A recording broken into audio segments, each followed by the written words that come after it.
ಆಮೇಲೆ ಕಾಂಗ್ರೆಸ್ ಸರ್ಕಾರ, ಯಾವುದೇ ಕಾಂಗ್ರೆಸ್ ಸರ್ಕಾರ, ರಾಜೀವ್ ಗಾಂಧಿ ಕಾಲ ಇರಲಿ, ನರಸಿಂಹರಾಯರ ಕಾಲ ಇರಲಿ, ಮನಮೋಹನ್ ಸಿಂಗ್ರ ಕಾಲದಲ್ಲಿರಲಿ, ಯಾವುದೇ ಸ್ಕೀಮ್ಗಳನ್ನ ನಾವು ಜವಾಹರ್ಲಾಲ್ ನೆಹರು ಕಾಲದಿಂದ ಹಿಡಿದು ಇವತ್ತು ಕೂಡ ಒಂದು ಕಾರ್ಯಕ್ರಮ ಆಗಲಿ ದಳದವರ ಅಧಿಕಾರಕ್ಕೆ ಬಂದಿರಲಿ, ಬಿಜೆಪಿಯವರ ಅಧಿಕಾರಕ್ಕೆ ಬರಲಿ, ಇನ್ನೊಬ್ರು ಬಂದಿರಲಿ, ಅದನ್ನ ಬದಲಾವಣೆ ಮಾಡೋಂಥ ಶಕ್ತಿ ಧೈರ್ಯ ಯಾರಿಗೂ ಬರಲಿಲ್ಲ ಅಂತ ಈ ಸಂದರ್ಭ ಹೇಳಲಿಕ್ಕೆ ನಾನು ಬಯಸ್ತೇನೆ. ಮೊನ್ನೆ ಚನ್ನಪಟ್ಟಣದಲ್ಲಿ ಕೆಲವರು ಇದ್ರು, ನಾನು ಭಾಷಣ ಮಾಡ್ತಿದ್ದೆ ಯಾವುದೋ ಒಂದು ವೇದಿಕೆಯಲ್ಲಿ, ಹಿಂಗೆ ಹೇಳ್ತಾ ಇದ್ದೆ. ಆಯ್ತಪ್ಪ, ಪೆನ್ಷನ್ ಯಾರು ಶುರು ಮಾಡಿದ್ರು? ಓಲ್ಡ್ ಏಜ್ ಪೆನ್ಷನ್ ಶುರು ಮಾಡಿದ್ರು.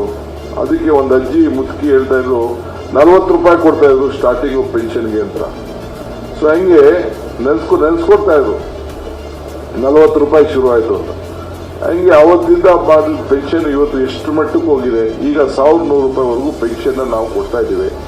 ಏನಾದ್ರು ಬದಲಾವಣೆ ಮಾಡೋಕ್ಕಾಯ್ತಾ? 60 ವರ್ಷ ಆದವ್ರಿಗೆ, ಹಿರಿಯರಿಗೆಲ್ಲ ಪೆನ್ಷನ್ ಕೊಡುವಂಥದ್ದು, ಹ್ಯಾಂಡಿಕ್ಯಾಪ್ ಪೆನ್ಷನ್ ಕೊಡುವಂಥದ್ದು ಇವೆಲ್ಲ ಕೂಡ ಮಾಡಲಿಕ್ಕೆ ಸಾಧ್ಯ ಆಗಲಿಲ್ಲ.